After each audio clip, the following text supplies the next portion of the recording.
Hi friends, mastmaga.comಗೆ ಸ್ವಾಗತ. ನಾನು ಅಮರ್ ಪ್ರಸಾದ್. ಭಾರತ ಜಗತ್ತಲ್ಲೇ ಅತಿ ಹೆಚ್ಚು ಎಡಿಬಲ್ ಆಯಿಲ್ ಅಂದರೆ ಖಾದ್ಯ ತೈಲವನ್ನು ಆಮದು ಮಾಡಿಕೊಳ್ತಿರೋ ರಾಷ್ಟ್ರ. ವರ್ಷಕ್ಕೆ 1 ಕೋಟಿ ಟನ್ ಆಯಿಲ್ ತರಿಸ್ಕೊಳ್ತೀವಿ. ಒಂದು ಅಂದಾಜಿನ ಪ್ರಕಾರ ಭಾರತೀಯರು ತಿಂಗಳಿಗೆ 2 ಲೀಟರ್ ಎಣ್ಣೆಯನ್ನು ಖರ್ಚು ಮಾಡ್ತಾರೆ. ಆದರೆ ಇದ್ದಕ್ಕಿದ್ದಂತೆ ಈ ಎಣ್ಣೆ ಬಿಟ್ಟುಬಿಟ್ರೆ ಏನಾಗುತ್ತೆ, ದೇಹದ ಒಳಗೆ ಏನಾಗುತ್ತೆ, ಯಾವತ್ತಾದರೂ ಥಿಂಕ್ ಮಾಡಿದ್ದೀರಾ? 30 ದಿನಗಳವರೆಗೆ ಆಯಿಲ್ ಸೇವನೆ ಫುಲ್ ಬಿಟ್ಬಿಟ್ರೆ ನಮ್ಮ ದೇಹದಲ್ಲಿ ಯಾವೆಲ್ಲ ರೀತಿಯ ಮ್ಯಾಜಿಕ್ ಆಗುತ್ತೆ? ಎಣ್ಣೆ ಇಲ್ಲದೆ ನಾವು ಕಾಂತಿ ಕಳ್ಕೊಳ್ತೀವಾ ಅಥವಾ ಕೊಬ್ಬಿಳಿದು ಫಿಟ್ ಆಗ್ತೀವಾ? ಬನ್ನಿ, ಆಹಾರದಲ್ಲಿ ಎಣ್ಣೆ ಅಂಶವನ್ನು ಕಮ್ಮಿ ಮಾಡೋದ್ರಿಂದ ದೇಹದಲ್ಲಾಗೋ ಚಮತ್ಕಾರಗಳನ್ನು ಕ್ವಿಕ್ ಆಗಿ ಅರ್ಥ ಮಾಡ್ಕೊಳ್ತಾ ಹೋಗೋಣ. ಕಡೆ ತನಕ ಮಿಸ್ ಮಾಡಿದೆ ನೋಡಿ. ಸ್ನೇಹಿತರೆ, ಭಾರತ ಎಣ್ಣೆ ಪ್ರಿಯ ರಾಷ್ಟ್ರ. ಪೂರಿ ಬಜ್ಜಿಯಿಂದ ಹಿಡಿದು ಸಮೋಸಾವರೆಗೂ ನಮಗೆ ಎಣ್ಣೆ ಬೇಕು. ನಾವು ತಿನ್ನೋ ತಿನಿಸುಗಳೆಲ್ಲ ಎಣ್ಣೆಯಲ್ಲಿ ಮಿಂದೇಳ್ತಿರ್ಬೇಕು. ಬಾಯಲ್ಲಿ ಕುರು ಕುರು ಚರ ಚರ ಸೊರ ಸೊರ ಅಂತಿರ್ಬೇಕು. ಹಬ್ಬ ಆಗಲಿ ಹರಿದಿನ ಆಗಲಿ ಎಣ್ಣೆ ಮಾತ್ರ ನಿರಂತರವಾಗಿ ದೇಹಕ್ಕೆ ಹರಿತಿರ್ಬೇಕು ಅನ್ನೋ ಲೆಕ್ಕಾಚಾರದಲ್ಲಿ ನಾವು ಎಣ್ಣೆಯನ್ನು ಬಳಸ್ತೀವಿ. ಅದಕ್ಕೆ ಹೆಚ್ಚಿನ ಭಾರತೀಯರು ದೇಹದ ಮುಂಭಾಗದಲ್ಲಿ ಕೆಳಗಡೆ ಒಂದು ದೊಡ್ಡ ಕುಷನ್ ಹಿಡ್ಕೊಂಡು ಓಡಾಡ್ತಿರೋದು, ಒಬೆಸಿಟಿ ಕ್ಯಾಪಿಟಲ್ ಆಗ್ತಿರೋದು. ಕೆಲ ಅಧ್ಯಯನಗಳ ಪ್ರಕಾರ ನಾವು ದಿನಕ್ಕೆ 4 ರಿಂದ 5 ಟೇಬಲ್ ಸ್ಪೂನ್ನಷ್ಟು ಎಣ್ಣೆ ತಿಂತಿದ್ದೀವಿ. ಅಂದರೆ ಪ್ರತಿದಿನ 40 ಗ್ರಾಮ್ನಷ್ಟು ಎಣ್ಣೆ ನಮ್ಮ ದೇಹ ಸೇರ್ತಾ ಇದೆ ಆವ್ರೇಜ್. ಇದು ಆರೋಗ್ಯ ತಜ್ಞರು ಹೇಳೋದಕ್ಕಿಂತ ಅರ್ಧಕ್ಕರ್ಧ ಜಾಸ್ತಿ, 35 ರಿಂದ 40% ಜಾಸ್ತಿ ಇದು. ಜೊತೆಗೆ ಇದೆಲ್ಲ ನ್ಯಾಚುರಲ್ ಎಣ್ಣೆ ಕೂಡ ಅಲ್ಲ, ರಿಫೈನ್ಡ್ ಆಯಿಲ್. ರಿಫೈನ್ ಮಾಡೋ ಉದ್ದೇಶನೇ ಎಣ್ಣೆಗೆ ಸ್ಮೆಲ್ ಇರಬಾರ್ದು, ಡಾರ್ಕ್ ಬಣ್ಣ ಇರಬಾರ್ದು, ಮೂಗಿಗೂ ಬಾಯಿಗೂ ಫ್ಲೇವರ್ ಘಾಟ್ ಏನು ಹೊಡಿಬಾರ್ದು, ಪ್ಲಾಸ್ಟಿಕ್ ಒಳಗಿಟ್ಟರು ತಿಂಗಳಾನುಗಟ್ಟಲೆ ಅಂಗಡಿಯಲ್ಲಿ ಬಿದ್ದಿದ್ರು ಹಾಳಾಗಬಾರ್ದು ಅಂತ. ಆದರೆ ಈ ರಿಫೈನ್ ಮಾಡೋ ಹಂತದಲ್ಲಿ ಎಣ್ಣೆಲಿರೋ ಕಲ್ಮಶ ಹೋಗೋದ್ರ ಜೊತೆಗೆ ಅದು ತನ್ನ ನೈಸರ್ಗಿಕ ಮೌಲ್ಯವನ್ನು ಕಳ್ಕೊಳ್ಳುತ್ತೆ. ಕೆಮಿಕಲ್ಸ್ ಎಲ್ಲ ಸೇರ್ಕೊಳ್ತವೆ. ನ್ಯಾಚುರಲ್ ಪೋಷಕಾಂಶ, ವೈಟಮಿನ್ಸ್, ಆ್ಯಂಟಿ ಆಕ್ಸಿಡೆಂಟ್ಸ್ ಮುಂತಾದ ಪ್ರಯೋಜನಕಾರಿ ಅಂಶಗಳು ಯಾವೂ ಉಳ್ಕೊಳ್ಳೋದಿಲ್ಲ. ಉಳಿಯೋದು ಕೇವಲ ಕ್ಯಾಲೋರಿ ತುಂಬಿರೋ ಕೊಬ್ಬಿನ ಅಂಶ. ಇಂಥ ಎಣ್ಣೆಯಲ್ಲಿ ಭಾರಿ ಪ್ರಮಾಣದ ಕ್ಯಾಲೋರಿ ಇರುತ್ತೆ. 1 ಟೇಬಲ್ ಸ್ಪೂನ್ ಇಂತಹ ಎಣ್ಣೆಯಲ್ಲಿ 120 ಕ್ಯಾಲೋರಿ ಇರುತ್ತೆ. ಇಂಥ ಎಣ್ಣೆ ತಿನ್ನೋದ್ರಿಂದ ದೇಹದಲ್ಲಿ ಬೊಜ್ಜು ಶೇಖರಣೆಯಾಗುತ್ತೆ. ಜೊತೆಗೆ ಇದರಲ್ಲಿ ಒಮೆಗಾ 6 ಅನ್ನೋ ಫ್ಯಾಟಿ ಆಸಿಡ್ಸ್ ಇರ್ತವೆ. ಒಮೆಗಾ 3 ಅಲ್ಲ, ಒಮೆಗಾ 3 ದೇಹಕ್ಕೆ ಬೇಕು, ಒಳ್ಳೆಯದು. ಒಮೆಗಾ 6 ಅನ್ನೋ ಫ್ಯಾಟಿ ಆಸಿಡ್ಸ್ ಬಗ್ಗೆ ಹೇಳ್ತಾ ಇದ್ದೀವಿ ಇಲ್ಲಿ. ಇವು ಇನ್ಫ್ಲಮೇಷನ್ನ ಹೆಚ್ಚಿಸಿ ಹೃದಯ ಸಂಬಂಧಿ ಕಾಯಿಲೆಗೆ ಕಾರಣ ಆಗ್ತವೆ. ಹಾಗಿದ್ರೆ 30 ದಿನಗಳ ಕಾಲ ಎಣ್ಣೆ ಬಿಟ್ಟರೆ ಏನಾಗುತ್ತೆ ತಿಳ್ಕೊಬೇಕಲ್ಲ. ಕ್ಯಾಲೋರಿ ಕಡಿತ, ತೂಕ ಇಳಿಕೆ. ಮೊದಲನೇದಾಗಿ ದೇಹದಲ್ಲಿ ಕ್ಯಾಲೋರಿ ಇಂಟೇಕ್ನಲ್ಲಿ ದೊಡ್ಡ ಪ್ರಮಾಣದ ಕಡಿತ ಉಂಟಾಗುತ್ತೆ. ದೇಹಕ್ಕೆ ಅಗತ್ಯಕ್ಕಿಂತ ಹೆಚ್ಚು ಕ್ಯಾಲೋರಿ ಇರುವ ಆಹಾರ ಸೇವಿಸಿದಾಗಲೇ ದೇಹದ ತೂಕ ಜಾಸ್ತಿ ಆಗೋದಲ್ವಾ? ಯಾಕಂದರೆ ದೇಹ ಎಷ್ಟು ಆಕ್ಟಿವಿಟಿ ಇರುತ್ತೋ ಅಷ್ಟೇ ಕ್ಯಾಲೋರಿಯನ್ನು ಖರ್ಚು ಮಾಡುತ್ತೆ. ಉಳಿದಿದ್ದನ್ನು ಹೆಚ್ಚುವರಿ ಕ್ಯಾಲೋರಿಯನ್ನು ದೇಹ ಫ್ಯಾಟ್ ರೂಪದಲ್ಲಿ ಸಂಗ್ರಹಿಸಿ ಇಡುತ್ತೆ. ಇದರಿಂದಲೇ ಚರ್ಮದ ಅಡಿಗೆ ಅಲ್ಲಲ್ಲಿ ಕೊಬ್ಬು ಅಂದರೆ ಚರ್ಬಿ ಸಂಗ್ರಹ ಆಗಿ ದೇಹದ ತೂಕ ಹೆಚ್ಚಾಗುತ್ತೆ, ಶೇಪ್ ಚೇಂಜ್ ಆಗುತ್ತೆ. ಅದೇ ಆಯಿಲ್ ಇಂಟೇಕ್ ಕಮ್ಮಿ ಮಾಡಿದಾಗ ಕ್ಯಾಲೋರಿ ಇಂಟೇಕ್ ಕಮ್ಮಿ ಆಗುತ್ತೆ. ಆಗ ದೇಹಕ್ಕೆ ಅಗತ್ಯವಾದ ಕ್ಯಾಲೋರಿ ನಮ್ಮ ಊಟದಿಂದ ಸಾಲದೇ ಇದ್ರೆ ಕ್ಯಾಲೋರಿ ಡೆಫಿಸಿಟ್, ಕ್ಯಾಲೋರಿ ಕೊರತೆ ಉಂಟಾಗುತ್ತೆ.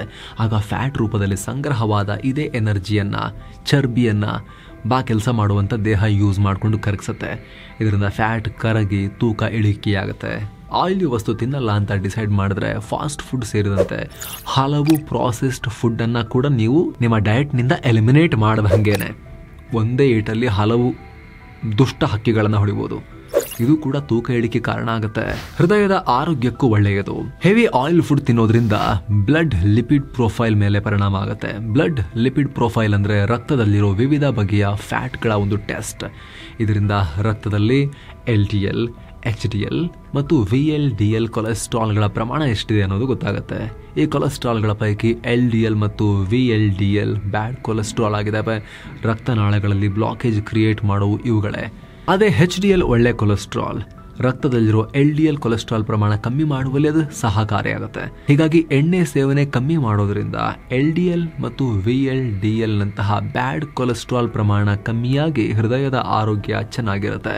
ಏನೋ ಸ್ನೇಹಿತರೆ, ಈ ವರದಿಯಲ್ಲಿ ಮುಂದುವರಿಯೋಕ್ಕಿಂತ ಮುಂಚೆ ನಿಮಗೆ ಈ ವಿಡಿಯೋದ ಪಾರ್ಟ್ನರ್ಸ್ ಆಗಿರೋ ಹೆಲ್ತ್ ಇನ್ಶೂರೆನ್ಸ್ ಬಗ್ಗೆ ಕ್ವಿಕ್ ಆಗಿ ಮಾಹಿತಿಯನ್ನು ಕೊಡ್ತೀವಿ. ಸ್ನೇಹಿತರೆ, ಹೆಲ್ತ್ ಇನ್ಶೂರೆನ್ಸ್ ಅನಿವಾರ್ಯ, ಅತ್ಯಂತ ಅಗತ್ಯದ ಫಿನಾನ್ಷಿಯಲ್ ಪ್ರಾಡಕ್ಟ್ ಆಗಿದೆ. ಪ್ರೊಟೆಕ್ಷನ್ ಪ್ಲಾನ್ ಆಗಿ ಹೋಗಿದೆ ಈಗಿನ ಕಾಲದಲ್ಲಿ. ಆರೋಗ್ಯ ವೆಚ್ಚಗಳ ಬೆಲೆ ವಿಪರೀತ ಜಾಸ್ತಿ ಆಗಿರೋ ಟೈಮ್ನಲ್ಲಿ, ಹಾಸ್ಪಿಟಲ್ ಬಿಲ್ ವಿಪರೀತ ಜಾಸ್ತಿ ಆಗಿರೋ ಟೈಮ್ನಲ್ಲಿ ಸಣ್ಣ ಸಣ್ಣ ಸಮಸ್ಯೆಗೂ ಲಕ್ಷಾಂತರ ಬಿಲ್ ಆಗೋ ಸನ್ನಿವೇಶ ಬಂದಿದೆ. ಇಲ್ಲ ಅಂದರೆ ಎಲ್ಲಿ ರೇಟ್ ಕಮ್ಮಿ ಇದೆ ಅಂತೇಳಿ ಹುಡುಕೋ ಪರಿಸ್ಥಿತಿ ಇರುತ್ತೆ. ಆದರೆ ಹೆಲ್ತ್ ಇನ್ಶೂರೆನ್ಸ್ ಇದ್ದರೆ ಎಲ್ಲಿ ಬೆಸ್ಟ್ ಟ್ರೀಟ್ಮೆಂಟ್ ಇದೆ, ನನ್ನ ಹತ್ರ 20 ಲಕ್ಷದ ಕವರೇಜ್ ಇದೆ, 50 ಲಕ್ಷದ ಕವರೇಜ್ ಇದೆ, ಅಥವಾ 10 ಲಕ್ಷದ ಕವರೇಜ್ ಇದೆ, ನನಗೇನು ಚಿಂತೆ ಇಲ್ಲ, ಬೆಸ್ಟ್ ಹಾಸ್ಪಿಟಲ್ ಯಾವುದು, ಒಳ್ಳೆ ಡಾಕ್ಟ್ರಲ್ಲಿದ್ದಾರೆ ಅಂತ ನೋಡ್ತೀರಿ. ಇಲ್ಲ ಅಂದರೆ ರೇಟ್ ಎಲ್ಲಿ ಕಮ್ಮಿ ಆಗುತ್ತೆ ಟ್ರೀಟ್ಮೆಂಟ್ ಅಂತ ಹುಡುಕಬೇಕಾಗತ್ತೆ, ಕ್ವಾಲಿಟಿಯಲ್ಲಿ ಕಾಂಪ್ರಮೈಸ್ ಆಗಬೇಕಾಗತ್ತೆ. ಸೊ ನೀವು ನಿಮಗೆ ನಿಮ್ಮ ಫ್ಯಾಮಿಲಿಗೆ ತಿಂಗಳಿಗೆ ಒಂದು ವೀಕೆಂಡ್ ಪಾರ್ಟಿಗೆ ಮಾಡೋ ಖರ್ಚಿಗಿಂತಲೂ ಕಮ್ಮಿ ಖರ್ಚಲ್ಲಿ ಹೆಲ್ತ್ ಇನ್ಶೂರೆನ್ಸ್ ಮಾಡಿಸ್ಬೋದು. ಡಿಸ್ಕ್ರಿಪ್ಷನ್ ಮತ್ತು ಪಿನ್ ಮಾಡಿರೋ ಕಾಮೆಂಟಲ್ಲಿ ಲಿಂಕನ್ನು ಕೊಟ್ಟಿರ್ತೀವಿ. ಈಗ ಆನ್ಲೈನ್ ಡಿಸ್ಕೌಂಟ್ ಕೂಡ ಸಿಗ್ತಾರೆ, ಎಷ್ಟು ಅಂತ ಕೂಡ ಅಲ್ಲೇ ಮೆನ್ಷನ್ ಮಾಡಿದ್ದೀವಿ ನೋಡಿ. ಕ್ಲಿಕ್ ಮಾಡೋ ಮೂಲಕ ನಿಮ್ಮ ಫ್ಯಾಮಿಲಿಯ ಸದಸ್ಯರೆಷ್ಟು, ನೀವು ನಿಮ್ಮ ಪತ್ನಿನೋ ಹಸ್ಬೆಂಡೋ ಮಗುನೋ ಪೇರೆಂಟ್ಸು ನೀವೆಲ್ಲರಿಗೂ ಕಸ್ಟಮೈಸ್ಡ್ ಆಗಿ ಪ್ಲಾನ್ ಮಾಡ್ಕೋಬೋದು.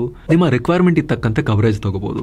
5 ಲಕ್ಷದ ಸಾಕಾ, 10 ಲಕ್ಷದ ಬೇಕಾ, 50 ಲಕ್ಷದ ಕವರೇಜ್ ಬೇಕಾ, ಯಾವ ಥರದ ಕವರೇಜ್ ಬೇಕು ನೀವಲ್ಲಿ ಕವರೇಜನ್ನು ತೊಗೋಬೋದು. ಎಷ್ಟು ಪ್ರೀಮಿಯಮ್ ಆಗುತ್ತೆ ಅಂತ ಕೂಡ ಚೆಕ್ ಮಾಡ್ಬೋದು. ಮಾಡಿಸಿದಾಗ ಏನಾದರೂ ಆರೋಗ್ಯ ಸಮಸ್ಯೆ ಬಂತು ಅಂತ ಹೇಳಿದ್ರೆ ಹಾಸ್ಪಿಟಲ್ ಬಿಲ್ನ ಭಯ ಇರೋದಿಲ್ಲ.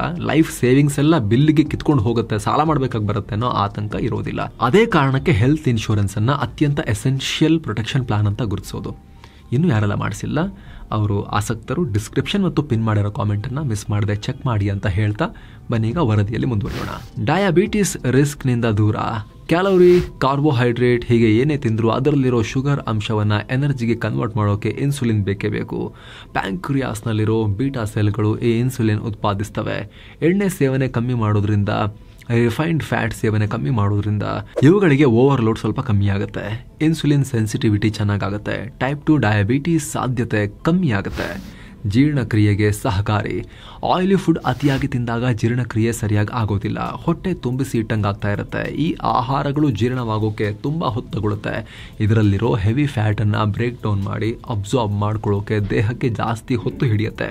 ಯಾಕಂದರೆ ಜೀರ್ಣಕ್ರಿಯೆ ಸುಲಭವಾಗಿ ನಡೆಯೋಕೆ ಲಿವರ್ನಿಂದ ಬೈಲ್ ಮತ್ತು ಪ್ಯಾಂಕ್ರಿಯಾಸ್ನಿಂದ ಜೀರ್ಣಕ್ರಿಯೆಗೆ ಬೇಕಾದ ಕಿಣ್ವಗಳು ರಿಲೀಸ್ ಆಗ್ತವೆ.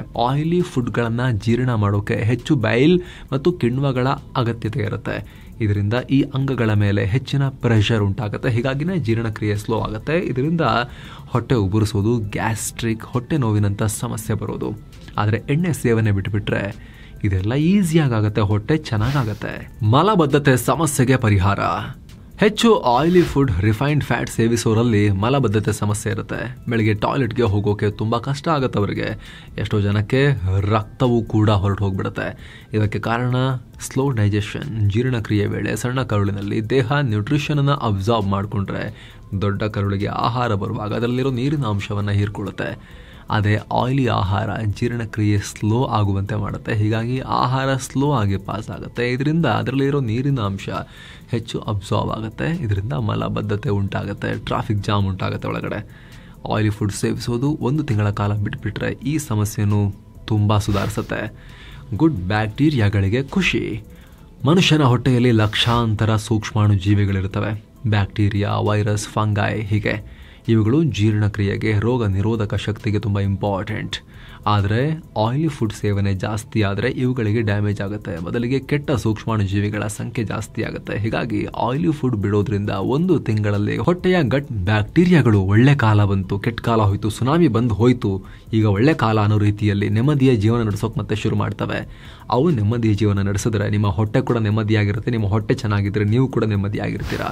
ಸ್ಕಿನ್ ಮತ್ತು ಉರಿಯೂತ ನಿವಾರಣೆ. ರಿಫೈನ್ಡ್ ಆಯಿಲ್ ಅನ್ನ ದೀರ್ಘಾವಧಿವರೆಗೆ ಕೆಡದೆ ಇರೋಕೆ ಫ್ಲೇವರ್ಗೋಸ್ಕರ ದೊಡ್ಡ ಮಟ್ಟದಲ್ಲಿ ರಿಫೈನ್ ಮಾಡಲಾಗುತ್ತೆ. ಈ ದೊಡ್ಡ ಪ್ರಾಸೆಸ್ನಲ್ಲಿ ಎಣ್ಣೆಯಲ್ಲಿನ ನ್ಯಾಚುರಲ್ ನ್ಯೂಟ್ರಿಯೆಂಟ್ಸ್, ಆಂಟಿ ಆಕ್ಸಿಡೆಂಟ್ಸ್ಗಳು ಹೋಗ್ಬಿಡ್ತವೆ. ಜೊತೆಗೆ ಚರ್ಮ ವಯಸ್ಸಾದಂತೆ ಕಾಣೋದು, ಮೊಡವೆ, ಇನ್ಫ್ಲಮೇಷನ್ ಇದೆಲ್ಲವೂ ಜಾಸ್ತಿ ಆಗುತ್ತೆ ಇಂತಹ ಎಣ್ಣೆಯಿಂದ. ಅದೇ 30 ದಿನಗಳ ಕಾಲ ಆಯಿಲಿ ಜಂಕ್ ಫುಡ್ ಬಿಟ್ಬಿಡ್ತೀನಿ ಅಂತ ಡಿಸೈಡ್ ಮಾಡಿದ್ರೆ ಚರ್ಮದ ಕಾಂತಿ ಹೆಚ್ಚಾಗೋಕೆ ದೊಡ್ಡ ಪ್ರಮಾಣದಲ್ಲಿ ಸಹಾಯ ಆಗುತ್ತೆ. ಲಿವರ್ ಆರೋಗ್ಯಕ್ಕೂ ಒಳ್ಳೆಯದು. ರಿಫೈನ್ಡ್ ಆಯಿಲ್ಗಳನ್ನು ಹೈ ಟೆಂಪರೇಚರ್ನಲ್ಲಿ ಹೀಟ್ ಮಾಡಲಾಗುತ್ತೆ. ಕೆಡದಂತೆ ಕಾಪಾಡೋಕೆ ಕೆಮಿಕಲ್ಗಳನ್ನು ಕೂಡ ಬಳಸಲಾಗುತ್ತೆ. ಇದರಿಂದ ಈ ಎಣ್ಣೆಯಿಂದ ತಯಾರಿಸಲ್ಪಟ್ಟ ಆಯಿಲಿ ಫುಡ್ಡಲ್ಲಿ ಟಾಕ್ಸಿಕ್ ಅಂಶ ಇರುತ್ತೆ. ದೇಹದಲ್ಲಿ ಟಾಕ್ಸಿಕ್ ಅಂಶಗಳನ್ನು ನಿರ್ಮೂಲನೆ ಮಾಡೋ ಕೆಲಸ ಲಿವರ್ದು. ಹೆಚ್ಚು ಟಾಕ್ಸಿಕ್ ಅಂಶ ಇರೋ ಆಹಾರ ಸೇವಿಸಿದ್ರೆ ಲಿವರ್ನ ಜಾಬ್ ಹೆಚ್ಚಾಗುತ್ತೆ, ಕೆಲಸ ಜಾಸ್ತಿ ಆಗುತ್ತೆ, ಓವರ್ ಟೈಮ್ ಮಾಡಬೇಕಾಗುತ್ತೆ. ಇದರಿಂದ ಲಿವರ್ ಡ್ಯಾಮೇಜ್ ಆಗೋ ಚಾನ್ಸಸ್ ಇರುತ್ತೆ. ಲಿವರ್ನಲ್ಲಿ ಫ್ಯಾಟ್ ಡೆಪೋಸಿಷನ್ ಆಗುತ್ತೆ, ಸಂಗ್ರಹ. ಫ್ಯಾಟಿ ಲಿವರ್ನಂಥ ಸಮಸ್ಯೆಗಳು ಕೂಡ ಗ್ಯಾರಂಟಿ ಬರುತ್ತೆ ಸಿಕ್ಕಾಪಟ್ಟೆ ಆಯಿಲ್ ತಿನ್ನೋರಿಗೆ. ಅದೇ 1 ತಿಂಗಳ ಕಾಲ ಎಣ್ಣೆ ಪದಾರ್ಥ ಸೇವಿಸೋದನ್ನು ಬಿಟ್ಟರೆ, ತುಂಬ ರಿಡ್ಯೂಸ್ ಮಾಡಿದ್ರೆ ಲಿವರ್ ಆರೋಗ್ಯ ಕೂಡ ಸುಧಾರಿಸುತ್ತೆ. ಇಡೀ ದಿನ ಎನರ್ಜೆಟಿಕ್ ಆಗಿರಬಹುದು. ನೀವು ಗಮನಿಸಿದ್ದೀರಾ ಸ್ನೇಹಿತರೆ, ಬೆಳಗ್ಗೆ ಪೂರಿ, ಹೋಟೆಲ್ನ ಆಯಿಲಿ ದೋಸೆಯಂಥ ಆಹಾರವನ್ನು ಸೇವಿಸಿದ್ರೆ ಇಡೀ ದಿನ ಸುಸ್ತು ಅನ್ನೋ ಫೀಲಿಂಗನ್ನು ತುಂಬ ಜನ ಹೇಳ್ತಾರೆ. ಯಾಕಂದರೆ ಆಯಿಲಿ ಫುಡ್ ಜೀರ್ಣ ಮಾಡೋಕ್ಕೆ ದೇಹಕ್ಕೆ ತುಂಬ ಎಕ್ಸ್ಟ್ರಾ ಕೆಲಸ ಆಗುತ್ತೆ. ಶ್ರಮ ಹಾಕಬೇಕಾಗತ್ತೆ. ಹೀಗಾಗಿ ಬೇರೆ ಕೆಲಸಗಳಿಗಿಂತ ಜೀರ್ಣ ಮಾಡೋ ಕೆಲಸಕ್ಕೆ ಜಾಸ್ತಿ ಎನರ್ಜಿ ಖರ್ಚಾಗುತ್ತೆ. ಇದರಿಂದ ಆ ಟಯರ್ಡ್ನೆಸ್ ಇರುತ್ತೆ. ಅದೇ ಆರೋಗ್ಯಕರ ಆಹಾರವನ್ನು ಸೇವಿಸ್ತಾ ಇದ್ರೆ ಅದರಿಂದ ಹೆಚ್ಚುವರಿಯಾಗಿ ಪ್ರೋಟೀನ್, ಫೈಬರ್, ನ್ಯೂಟ್ರಿಷನ್ ಕೂಡ ಸಿಗುತ್ತೆ. ಇದರಿಂದ ಇಡೀ ದಿನ ಎನರ್ಜೆಟಿಕ್ ಆಗಿ ಇರೋಕ್ಕೂ ಸಾಧ್ಯ ಆಗುತ್ತೆ. ಲಾಂಗ್ ಟರ್ಮ್ನಲ್ಲಿ ಬಾಡಿಗೂ ಒಳ್ಳೆಯದು. ಮಾನಸಿಕ ಆರೋಗ್ಯಕ್ಕೂ ಅನುಕೂಲ. ಹೊಟ್ಟೆಗೂ ಮೆದುಳಿಗೂ ತುಂಬ ಡೀಪ್ ಕನೆಕ್ಷನ್ ಇದೆ. ಹೊಟ್ಟೆ ಆರೋಗ್ಯ ಸರಿಯಾಗಿದ್ರೆ ಮೆದುಳು ಕೂಡ ಚೆನ್ನಾಗಿ ಕೆಲಸ ಮಾಡುತ್ತೆ. ಅದೇ ಆಯಿಲಿ ಫುಡ್ಗಳ ಅತಿಯಾದ ಸೇವನೆಯಿಂದ mood swings, irritation, anxiety, depression ಅಂತ ಸಮಸ್ಯೆಗಳು ಬರ್ಬೋದು. ಯೋಚನಾ ಶಕ್ತಿ ಮಂದ ಆಗೋದು, ಕ್ಲಾರಿಟಿಯ ಕೊರತೆ, ಕಾನ್ಸಂಟ್ರೇಷನ್ ಕಮ್ಮಿ ಆಗೋದು ಆಗ್ಬೋದು. ಅದೇ ಆಯಿಲಿ ಫುಡ್ ಕಮ್ಮಿ ಮಾಡಿದವರ ಯೋಚನೆಯಲ್ಲಿ ಕ್ಲಾರಿಟಿ, ಕಾನ್ಸಂಟ್ರೇಷನ್ ಲೆವೆಲ್ ಜಾಸ್ತಿ ಆಗಿರೋದು ಕಂಡುಬಂದಿದೆ. ಜೀವನ ಶೈಲಿಯಲ್ಲೂ ಭಾರಿ ಬದಲಾವಣೆ.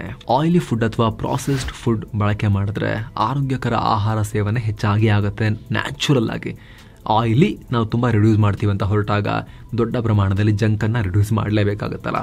ಆಗ ಹಣ್ಣು ತರಕಾರಿ ಸೇವನೆ ಹೆಚ್ಚಾಗುತ್ತೆ. ಇದರಿಂದ ದೇಹಕ್ಕೆ ಬೇಕಾದ ಪೋಷಕಾಂಶ, ಫೈಬರ್, ವೈಟಮಿನ್ಗಳು, ಮಿನರಲ್ಗಳು ಸಿಗ್ತವೆ. ಜೊತೆಗೆ ಎಕ್ಸ್ಟ್ರಾ ಕ್ಯಾಲೋರಿ ಇಂಟೇಕ್ ಕೂಡ ಕಮ್ಮಿ ಆಗುತ್ತೆ. ಆಯಿಲ್ ತಿನ್ನಲ್ಲ ಅಂತ ಡಿಸೈಡ್ ಮಾಡಿದ್ರೆ ಬೇರೆ ಅಡುಗೆಗಳ ಕಡೆಗೆ ಫೋಕಸ್ ಮಾಡಿ ಹೊಸ ಹೊಸ ಆರೋಗ್ಯಕರ ಅಡುಗೆಗಳನ್ನು ನೀವು ಕಲಿತೀರಾ. ಸ್ಟೀಮ್ಡ್ ಅಂದರೆ ಹಬೆಯಲ್ಲಿ ಬೇಯಿಸುವ ಆಹಾರ, ನಾನ್ ಸ್ಟಿಕ್ ಪಾತ್ರೆಗಳಲ್ಲಿ ದೋಸೆ ಮಾಡೋದು, ಹೀಗೆ ಆಯಿಲ್ ಇಲ್ಲದೆ ನ್ಯಾಚುರಲಿ ಟೇಸ್ಟಿಯಾಗಿ ಆಹಾರ ಹೇಗೆ ರೆಡಿ ಮಾಡೋದು ಅನ್ನೋದನ್ನು ಕಲಿಯೋಕೆ ಅವಕಾಶ ಮಾಡಿಕೊಡುತ್ತೆ. ಉದಾಹರಣೆಗೆ ಕ್ರಿಕೆಟರ್ ವಿರಾಟ್ ಕೊಹ್ಲಿ ಒಂದು ಟೈಮ್ನಲ್ಲಿ ತುಂಬ ಜಂಕ್ ಫುಡ್ ತಿಂತಾಯಿದ್ರು. ಆದ್ರೀಗ ಆಹಾರ ಪದ್ಧತಿಯನ್ನು ಬದಲಿಸ್ಕೊಂಡಿದ್ದಾರೆ. ಒಳ್ಳೆ ಉದ್ದಿನ ವಡೆ ಥರ ಇದ್ದವರು ಈಗ ಸಿಡಿಲ್ ಥರ ಆಗಿದ್ದಾರೆ, ಕೋಲ್ ಮಿಂಚು ಥರ ಕಾಣಿಸ್ತಾರೆ ಅವ್ರು ಶರ್ಟ್ ತೆಗೆದುಕೊಂಡ್ರೆ. ಈಗ ಕಾರಣ ಈಗ ವಿರಾಟ್ ಕೊಹ್ಲಿ ತಾವು ಸೇವಿಸುವ ಆಹಾರದಲ್ಲಿ, ಒಟ್ಟು ಆಹಾರದಲ್ಲಿ 70% ಸ್ಟೀಮ್ಡ್ ಅಂದರೆ ಹಬೆಯಲ್ಲಿ ಬೇಯಿಸಿರೋ ಆಹಾರ ಇರುತ್ತೆ ಅಂತ ಹೇಳ್ಕೊಂಡಿದ್ದಾರೆ. 30 ದಿನಗಳ ಕಾಲ ಈ ಪ್ರಯೋಗ ಮಾಡೋದ್ರಿಂದ ಅದು ಮುಂದೆಯೂ ಕಂಟಿನ್ಯೂ ಆಗ್ಬೋದು. ಆರೋಗ್ಯಕರ ಆಹಾರ ಪದ್ಧತಿ ಅಳವಡಿಸ್ಕೊಳ್ಳೋಕೆ ದಾರಿ ಮಾಡಿಕೊಡಬಹುದು. ಆಯಿಲ್ ಫುಡ್ ತಿನ್ನಬೇಕು ಅನ್ನೋ ಬಯಕೆ ಕಮ್ಮಿ ಆಗಬಹುದು. ಎಲ್ಲದರ ಜೊತೆಗೆ ಅಡುಗೆಯಲ್ಲಿ ಆಯಿಲ್ ಬಳಕೆ ಕಮ್ಮಿ ಮಾಡೋದ್ರಿಂದ ಕಿಚನ್ ಮತ್ತು ಅಡುಗೆಗೆ ಬಳಸೋ ವಸ್ತುಗಳನ್ನು ಕ್ಲೀನಾಗಿಯೂ ಇಡ್ಬೋದು. ಒಂದಷ್ಟು ದುಡ್ಡು ಕೂಡ ಉಳಿಸ್ಬೋದು. ಆಯಿಲ್ ಅಂಶ ತಿನ್ನದಿದ್ರೆ ಹಾನಿ ಏನು? ಆಯಿಲ್ ಅಂದರೆ ಫ್ಯಾಟ್ ಅಂಶ ಫುಲ್ ಬಿಟ್ಬಿಟ್ರೆ ಒಳ್ಳೇದೆಷ್ಟಿದೆಯೋ ಅದೇ ರೀತಿ ಕೆಲವೊಂದಷ್ಟು ಸೈಡ್ ಎಫೆಕ್ಟ್ಸ್ ಕೂಡ ಇರುತ್ತೆ. ಪೂರ್ತಿಯಾಗಿ ಬಿಟ್ಬಿಟ್ರೆ ದೇಹಕ್ಕೆ ಆಯಿಲ್ ಬೇಕು. ಗುಡ್ ಫ್ಯಾಟ್ಸ್ ಅವಶ್ಯಕತೆ ದೇಹಕ್ಕಿದೆ. ನಮ್ಮ brain, neuron system, nervous system, conduction ಅಂದರೆ ವಾಹಕ ವ್ಯವಸ್ಥೆ ನಡೆಯೋದೇ ಫ್ಯಾಟ್ ಮೂಲಕ. ಫ್ಯಾಟ್ನಲ್ಲಿ ಒಮೆಗಾ 3 ಮತ್ತು ಒಮೆಗಾ 6ನಂತಹ ಫ್ಯಾಟಿ ಆಸಿಡ್ಸ್ ಇರ್ತವೆ. ಇದನ್ನು ಬಾಡಿ ಖುದ್ದು ಉತ್ಪತ್ತಿ ಮಾಡೋಕ್ಕಾಗಲ್ಲ. ಇವುಗಳು ಮೆದುಳಿನ ಆರೋಗ್ಯಕ್ಕೆ ಬೇಕು. ರಕ್ತದಲ್ಲಿ ಪ್ಲೇಟ್ಲೆಟ್ಸ್ ಒಗ್ಗೂಡಿಸಿ ಬ್ಲಡ್ ಕ್ಲಾಟ್ ಮಾಡಿಸೋಕೆ, ನಂತರ ಪ್ಲೇಟ್ಲೆಟ್ಸ್ ಒಗ್ಗೂಡುವಿಕೆ ತಡೆದು ಬ್ಲಡ್ ಕ್ಲಾಟ್ ಮಾಯ ಮಾಡೋಕ್ಕೂ ಇವೆಲ್ಲ ಬೇಕು. ಸೊ ದೇಹಕ್ಕೆ ಫ್ಯಾಟ್ ಅಂಶ ಫುಲ್ ಸ್ಟಾಪ್ ಆದರೆ ಸುಸ್ತು, ಶೀಘ್ರವಾಗಿ ವೆಯ್ಟ್ ಲಾಸ್ಗೆ ಕಾರಣ ಆಗುತ್ತೆ. Fat vitamin A, D, E, K ಮತ್ತು ಇತರ ಪೋಷಕಾಂಶಗಳನ್ನು ಹೀರ್ಕೊಳ್ಳೋಕೆ ತುಂಬ ಇಂಪಾರ್ಟೆಂಟ್. ಆಹಾರದಲ್ಲಿ ಆಯಿಲ್ ಕಂಪ್ಲೀಟ್ ಬಂದ್ ಮಾಡಿದ್ರೆ ಈ ಪ್ರಾಸೆಸ್ಗೆ ಕಷ್ಟ ಆಗುತ್ತೆ. ಆರೋಗ್ಯಕರ ಎಣ್ಣೆಯಲ್ಲಿರೋ ಫ್ಯಾಟಿ ಆಸಿಡ್ಗಳು ದೇಹಕ್ಕೆ ಅನಿವಾರ್ಯ. ಇವು ಹಾರ್ಮೋನ್ ಪ್ರೊಡಕ್ಷನ್, ಜೀವಕೋಶಗಳ ಪೊರೆಯ ರಚನೆ ಕಾರ್ಯವನ್ನು ಮಾಡ್ತವೆ. ಒಂದು ವೇಳೆ ಆಹಾರದಲ್ಲಿ ಆಯಿಲೇ ಇಲ್ಲ ಅಂದರೆ ಹಾರ್ಮೋನ್ ಇಂಬ್ಯಾಲೆನ್ಸ್ ಕೂಡ ಆಗ್ಬೋದು. ದೇಹದಲ್ಲಿರೋ ಅಂಗಗಳನ್ನು ಸುತ್ತುವರೆದು ಹಾನಿಯಾಗದಂತೆ ಕಾಪಾಡೋದು ಕೂಡ ಇದೆ ಫ್ಯಾಟ್. ಆಯಿಲಿ ಫುಡ್ ಹೆಚ್ಚು ತಿಂದರೆ ಹೇಗೆ ಜೀರ್ಣಕ್ರಿಯೆಯಲ್ಲಿ ಸಮಸ್ಯೆ ಆಗುತ್ತೋ, ಆಯಿಲನ್ನು ತುಂಬ ಕಂಪ್ಲೀಟ್ ಆಗಿ ಅವಾಯ್ಡ್, ಝೀರೋ ಮಾಡಿದ್ರೂ ಕೂಡ ಜೀರ್ಣಕ್ರಿಯೆಗೆ ಸಮಸ್ಯೆ ಆಗುತ್ತೆ. ಆಯಿಲ್ ಕಮ್ಮಿ ಮಾಡೋದ್ರಿಂದ ಚರ್ಮದ ಆರೋಗ್ಯ ಸುಧಾರಿಸುತ್ತಾದರೂ ಕೂಡ ಕ್ರಮೇಣ ಡ್ರೈ ಸ್ಕಿನ್ ಅಂತ ಸಮಸ್ಯೆ ಕೂಡ ಶುರುವಾಗುತ್ತೆ. ಅರೆ ಆಯಿಲ್ ಫುಡ್ ತಿಂದರೂ ಕಷ್ಟ, ತಿಂದೇ ಇದ್ರೂ ಕಷ್ಟ, ಏನ್ರಿ ಹೇಳ್ತಾ ಇದ್ದೀರಾ ನೀವು ಅನ್ನೋ ಪ್ರಶ್ನೆ ನೀವು ಕೇಳ್ತಾ ಇದ್ರೆ ಬನ್ನಿ ನೋಡೋಣ. ಆರೋಗ್ಯಕ್ಕೆ ಫ್ಯಾಟ್ ಸಿಗೋದು ಹೇಗೆ? ಗುಡ್ ಫ್ಯಾಟ್, ಬ್ಯಾಡ್ ಫ್ಯಾಟ್ ಅಂತ ಇರುತ್ತೆ. ದೇಹಕ್ಕೆ ಬೇಕಾದ ಫ್ಯಾಟ್ ಕೇವಲ ಆಯಿಲ್ನಿಂದ ಮಾತ್ರ ಬರುತ್ತೆ. ಆಯಿಲ್ನಿಂದ ಕರಿದ ಕುರುಕುಲು ತಿಂಡಿನೇ ತಿನ್ನಬೇಕು ಅಂತಿಲ್ಲ. ಹಾಲು, ಪನ್ನೀರ್, ತೆಂಗಿನಕಾಯಿ, ಚೀಸ್, ಬಟರ್ ಫ್ರೂಟ್ ಅಥವಾ ಅವಕ್ಯಾಡೋ, ಗೋಡಂಬಿ, ಬಾದಾಮಿ, ವಾಲ್ನಟ್, ಶೇಂಗಾ ಬೀಜ, soybean, kidney bean, flax seeds, chia seeds, pumpkin seeds, fish oil ಇವೆಲ್ಲವೂ ಕೂಡ ಗುಡ್ ಫ್ಯಾಟ್ಸ್ ಅನ್ನ ದೇಹಕ್ಕೆ ಕೊಡ್ತವೆ. ಮೊಟ್ಟೆ, ಚಿಕನ್, ಮಟನಲ್ಲೂ ಕೂಡ ಫ್ಯಾಟ್ ಸಿಗುತ್ತೆ. ಹಾಗಂತ ಮೊಟ್ಟೆಯನ್ನ, ಚಿಕನನ್ನ, ಮಟನನ್ನು ಆಯಿಲ್ ಫ್ರೈ ಮಾಡಿ ತಿಂದರೆ ಅಲ್ಲ, ಅದನ್ನು ಹೆಲ್ದಿಯಾಗಿ ಪ್ರಿಪೇರ್ ಮಾಡ್ಕೊಂಡು ತಿಂದಾಗ ಅದರಿಂದಲೂ ಕೂಡ ನ್ಯಾಚುರಲ್ ಆಗಿ ಫ್ಯಾಟ್ ಸಿಗುತ್ತೆ. ಸೊ ಮೈಂಡಲ್ಲಿ ಇಟ್ಕೋಬೇಕು, ಆಯಿಲ್ ಮುಟ್ಟಲ್ಲ ಅಂತ ಹೇಳಿದ್ರೆ ರಿಫೈನ್ಡ್ ಆಯಿಲ್, ಕೆಟ್ಟ ಫ್ಯಾಟನ್ನು ಅವಾಯ್ಡ್ ಮಾಡಬೇಕು ಅಂತ ಅಷ್ಟೇ. ಗುಡ್ ಫ್ಯಾಟನ್ನು ಈ ಎಲ್ಲ ಸೋರ್ಸಸ್ಸಿಂದ ದೇಹಕ್ಕೆ ತಗೊಳ್ಳೋದು ಕೂಡ ತುಂಬ ಮುಖ್ಯ. ಎಷ್ಟು ಆಯಿಲ್ ಸೇವಿಸಬಹುದು? ರಿಫೈನ್ಡ್ ಮತ್ತು ರೀಯೂಸ್ ಆಯಿಲ್ಗಳಿಂದ ದೇಹಕ್ಕೆ ಹೆಚ್ಚಿನ ಡ್ಯಾಮೇಜ್ ಆಗುತ್ತೆ. ನ್ಯಾಚುರಲ್ ಪ್ರೊಸೀಜರ್ನಲ್ಲಿ ತೆಗೆದ ಸಾಸಿವೆ ಎಣ್ಣೆ, ಶೇಂಗಾ ಎಣ್ಣೆ, ಕೊಬ್ಬರಿ ಎಣ್ಣೆ, ಆಲಿವ್ ಆಯಿಲ್, ತುಪ್ಪ ಇವೆಲ್ಲವೂ ಕೂಡ ನ್ಯಾಚುರಲ್ ಆಗಿ ತಯಾರಿಸಿದಾಗ ದೇಹಕ್ಕೆ ಒಂದಷ್ಟು ಅದರಿಂದ ಯೂಸ್ ಆಗುತ್ತೆ. ಇದರಲ್ಲಿ ದೇಹಕ್ಕೆ ಬೇಕಾದ ಫ್ಯಾಟ್ ಅಂಶನೂ ಸಿಗುತ್ತೆ. ಆದರೆ ಎಷ್ಟು ಸೇವಿಸಬೇಕು ಅನ್ನೋದು ಕೂಡ ತುಂಬ ಮುಖ್ಯವಾಗುತ್ತೆ. ತಜ್ಞರ ಪ್ರಕಾರ ದಿನಕ್ಕೆ 3ರಿಂದ 4 ಟೇಬಲ್ ಸ್ಪೂನ್ 20 ಮಿಲಿ ಅಥವಾ 15ರಿಂದ 30 ಗ್ರಾಂವರೆಗೆ ಮಾತ್ರ ಎಣ್ಣೆಯನ್ನು ಸೇವಿಸಬಹುದು. ಒಂದೊಂದು ಮೀಲ್ನಲ್ಲೂ ಅಲ್ಲ, ಟೋಟಲ್ ಹೋಲ್ ಡೇಗೆ ಒಬ್ಬ ವ್ಯಕ್ತಿಗೆ ಅಷ್ಟೇ, ಜಾಸ್ತಿ ಅಂದರೆ ಅದಕ್ಕಿಂತ ಹೆಚ್ಚಿಲ್ಲ. ಈ ಬ್ರಾಕೆಟನ್ನು ಫಾಲೋ ಮಾಡಬೇಕು. ಮಕ್ಕಳಿಗೆ ಸ್ವಲ್ಪ ಜಾಸ್ತಿ ರಿಕ್ವೈರ್ಮೆಂಟ್ ಇರುತ್ತೆ, ಅದೇ ದೊಡ್ಡವರು ಇನ್ನೂ ಕಮ್ಮಿ ಸೇವಿಸಿದ್ರೆ ಒಳ್ಳೆಯದು. ವಿಶ್ವ ಆರೋಗ್ಯ ಸಂಸ್ಥೆ ವರ್ಷಕ್ಕೆ ಒಬ್ಬ ವ್ಯಕ್ತಿ 13 kgಗಿಂತ ಹೆಚ್ಚು ಆಯಿಲ್ ಸೇವಿಸಬಾರದು ಅಂತ ಹೇಳಿದೆ. ವರ್ಷಕ್ಕೆ 365 ಡೇಸ್ಗೆ. ICMR Indian council of medical research 12 kgಗಿಂತ ಹೆಚ್ಚು ಆಯಿಲ್ ಬಳಕೆ ಒಳ್ಳೆಯದಲ್ಲ ಅಂತ ಅವರು ಕೂಡ ಹೇಳಿದ್ದಾರೆ. ಇದೇ ವರ್ಷ ಜನವರಿಯಲ್ಲಿ ಕೇಂದ್ರ ಸರ್ಕಾರದ ಕೃಷಿ ಇಲಾಖೆ ಭಾರತೀಯರ ಅಡುಗೆ ಎಣ್ಣೆ ಬಳಕೆ ಕುರಿತು ಒಂದು ಸರ್ವೆ ನಡೆಸಿತ್ತು. ಅದರಲ್ಲಿ ಭಾರತೀಯರು ಸರಾಸರಿಯಾಗಿ ವರ್ಷಕ್ಕೆ 20 kgಯಷ್ಟು ಆಯಿಲ್ ಸೇವಿಸ್ತಾರೆ ಅನ್ನೋ ಶಾಕಿಂಗ್ ವರದಿಯನ್ನು ಕೊಟ್ಟಿತ್ತು. ಅಂದರೆ ಡೇಂಜರ್ ಝೋನ್ ದಾಟಿ ತುಂಬ 7-8 kgಯಷ್ಟು ಜಾಸ್ತಿ ಎಣ್ಣೆಯನ್ನು ದೇಹಕ್ಕೆ ಹಾಕೊಳ್ತಿದ್ದಾರೆ ಭಾರತೀಯರು. ಅದೇ 1950-60ರ ದಶಕದಲ್ಲಿ ಭಾರತೀಯರು ವರ್ಷಕ್ಕೆ ಜಸ್ಟ್ 2.9 kgಯಷ್ಟು ಎಣ್ಣೆಯನ್ನು ಬಳಸ್ತಾ ಇದ್ರು. ಆಹಾರ ಪದ್ಧತಿಯಲ್ಲಿನ ಈ ಕೆಟ್ಟ ಬದಲಾವಣೆ, ಆದಾಯ ಹೆಚ್ಚಳ ಆಗಿರೋದು, ನಗರೀಕರಣ ಆಯಿಲ್ ಇಂಟೆಕ್ ಜಾಸ್ತಿ ಆಗೋಕ್ಕೆ ಕಾರಣ ಆಗಿದೆ. ಇತ್ತೀಚೆಗೆ PM ಮೋದಿ ಕೂಡ ಭಾರತೀಯರು ಪ್ರತಿ ತಿಂಗಳು 10% ಅಡುಗೆ ಎಣ್ಣೆ ಬಳಕೆಯನ್ನು ಕಟ್ ಮಾಡಿ ಅಂತ ದೇಶಕ್ಕೆ ಆಗ್ರಹ ಮಾಡಿದ್ದಾರೆ. ಅದ್ರ ಬಗ್ಗೆ ವಿಶೇಷ ವರದಿಯಲ್ಲೂ ಕೂಡ ಮಾಹಿತಿಯನ್ನು ಕೊಟ್ಟಿದ್ವಿ. ಆ ನ್ಯೂಸ್ ಆರ್ಟಿಕಲ್ ಕೂಡ ನೀವು ಸ್ಕ್ರೀನ್ ಮೇಲೆ ನೋಡ್ತಾ ಇದ್ದೀರಾ. ಆ ಹಂತಕ್ಕೆ ತಲುಪಿದೆ ಭಾರತದಲ್ಲಿ ಆಯಿಲ್ ಬಳಕೆ ಸ್ಥಿತಿ. ಎಣ್ಣೆ ಚಾಲೆಂಜ್ ಹೇಗೆ ಮಾಡಬೇಕು? ಎಣ್ಣೆ ಚಾಲೆಂಜ್ ಅಂದರೆ ಒಂದು ಹನಿನೂ ಎಣ್ಣೆ ಬಳಸಲ್ಲ ಅಂತ ಡಿಸೈಡ್ ಮಾಡೋದಲ್ಲ, ಬದಲಾಗಿ ಎಲ್ಲ ಎಕ್ಸ್ಪ್ಲೇನ್ ಮಾಡಿದೀವಲ್ಲ, ಮೈಂಡಲ್ಲಿ ಇಟ್ಕೊಳ್ಳಿ, ಇನ್ನೊಂದ್ಸಲ ಬೇಕಾದರೂ ನೋಡಿ. ಕ್ವಿಕ್ಕಾಗಿ ಸಮ್ಮರಿ ಹೇಳಬೇಕಂದ್ರೆ, ಒಬ್ಬ ವ್ಯಕ್ತಿಗೆ ದಿನಕ್ಕೆ 2-3 ಸ್ಪೂನ್ಗಿಂತ ಎಣ್ಣೆ ಇಡೀ ದಿನಕ್ಕೆ ಜಾಸ್ತಿ ದೇಹಕ್ಕೆ ಹೋಗಬಾರ್ದು. ಜಂಕ್ ಫುಡ್ ತಿನ್ನಲ್ಲ, ರೋಡ್ ಸೈಡಲ್ಲಿ ರಿಯೂಸ್ ಆಯಿಲ್ನಿಂದ ಮಾಡಿದ ಯಾವುದೇ ಫಾಸ್ಟ್ ಫುಡ್ ತಿನ್ನಲ್ಲ ಅಂತ ಡಿಸೈಡ್ ಮಾಡಬೇಕು. ಜೊತೆಗೆ ಪ್ಲಾಸ್ಟಿಕ್ ಪ್ಯಾಕೆಟ್ನಲ್ಲಿ ಬರೋ ಕುರುಕುಲು ತಿಂಡಿ, ಮನೆಯಲ್ಲಿ ಡೀಪ್ ಫ್ರೈ ತಿಂಡಿ, ಬಜ್ಜಿ, ಬೋಂಡಾ, ಕಬಾಬ್ನಂತ ಅಡುಗೆ ಮಾಡೋದನ್ನು ಅವಾಯ್ಡ್ ಮಾಡಬೇಕು. ದೋಸೆ, ತವಾ ಫ್ರೈನಂಥ ಆಹಾರಕ್ಕೂ ಎಣ್ಣೆಯನ್ನು ಹಿತವಾಗಿ ಮಿತವಾಗಿ, ಜಾಸ್ತಿ ರಿಫೈನ್ಡ್ ಅಲ್ಲದ ಎಣ್ಣೆಯನ್ನು ಬಳಸೋಕ್ಕಾಗತ್ತಾ ನೋಡಿ. ಈ ರೀತಿ ಆಯಿಲನ್ನು, ಎಣ್ಣೆ ಅಂಶವನ್ನು ಅವಾಯ್ಡ್ ಮಾಡಿ. ನಾವು ಆಲ್ರೆಡಿ ಎಕ್ಸ್ಪ್ಲೇನ್ ಮಾಡಿದ ಗುಡ್ ಫ್ಯಾಟ್ ಇರೋ ಆಹಾರವನ್ನೆಲ್ಲ ಹೇಳಿದ್ವಲ್ಲ, ಅವುಗಳನ್ನು ಕನ್ಸಿಡರ್ ಮಾಡಿ. 30 ದಿನ ನೀವು ಇದನ್ನು ಮಾಡುವಷ್ಟರಲ್ಲಿ ನಿಮ್ಮ ದೇಹದಲ್ಲಿ ಮುಖದಿಂದ ಕಾಲಿನ ತನಕವೂ ಕೂಡ ಕಾಂತಿ ಹೆಚ್ಚಾಗಿರುತ್ತೆ. ನೀವು ಚೆಕ್ ಮಾಡ್ಕೋಬಹುದು ಸುತ್ತಲೂ. ನೋಡಿ ಆದ್ಮೇಲೆ ರಿಸಲ್ಟ್ ಸಿಕ್ಕಿದ್ಮೇಲೆ ಬಂದು ವಾಪಸ್ ಕಾಮೆಂಟ್ ಮಾಡಿ. ರಿಸಲ್ಟ್ ಹೇಳೋದನ್ನ, ಶೇರ್ ಮಾಡೋದನ್ನ ಯಾವ ಕಾರಣಕ್ಕೂ ಮರಿಬೇಡಿ. ಜೊತೆಗೆ ಕ್ವಿಕ್ ರಿಮೈಂಡರ್, ಆಗಲೇ ಹೇಳಿದ ಹೆಲ್ತ್ ಇನ್ಶೂರೆನ್ಸ್ನಲ್ಲಿ ಆಸಕ್ತಿ ಇರೋರು ಡಿಸ್ಕ್ರಿಪ್ಷನ್ ಮತ್ತು ಪಿನ್ ಮಾಡಿರೋ ಕಾಮೆಂಟ್ ಮೇಲೆ ಕ್ಲಿಕ್ ಮಾಡೋ ಮೂಲಕ ಭಾರತದ ಎಲ್ಲ ಟಾಪ್ ಪ್ರೊವೈಡರ್ಗಳ ಪ್ಲಾನ್ಗಳನ್ನು ಕಂಪೇರ್ ಮಾಡಿ ನಿಮ್ಮ ಏಜ್ಗೆ, ನಿಮ್ಮ ಫ್ಯಾಮಿಲಿ ಮೆಂಬರ್ಗಳ ಸಂಖ್ಯೆಗೆ, ಎಷ್ಟು ಪ್ರೀಮಿಯಂಗೆ ಎಷ್ಟು ಹೆಲ್ತ್ ಇನ್ಶೂರೆನ್ಸ್ನ ಕವರೇಜ್ ಸಿಗುತ್ತೆ, ಜೊತೆಗೆ ಈಗಿರೋ ಆಫರ್ ಎಷ್ಟು, ಆನ್ಲೈನ್ ಡಿಸ್ಕೌಂಟ್ ಎಷ್ಟು, ಎಲ್ಲವನ್ನು ನೋಡಿಬಿಟ್ಟು ಲಿಂಕ್ ಮೇಲೆಲ್ಲ ಕೊಟ್ಟಿರ್ತೀವಿ ನಾವು. ಎಲ್ಲ ಡೀಟೇಲನ್ನು ಡಿಸ್ಕ್ರಿಪ್ಷನ್ ಮತ್ತು ಪಿನ್ ಮಾಡಿರೋ ಕಾಮೆಂಟ್ನಲ್ಲಿ ಕ್ಲಿಕ್ ಮಾಡೋ ಮೂಲಕ ಪಡ್ಕೊಳ್ಬಹುದು. ಅಪ್ಲೈ ಕೂಡ ಮಾಡ್ಬೋದು. ಮತ್ತೆ ಭೇಟಿ ಆಗ್ತಿರೋಣ. ನಮಸ್ತೆ.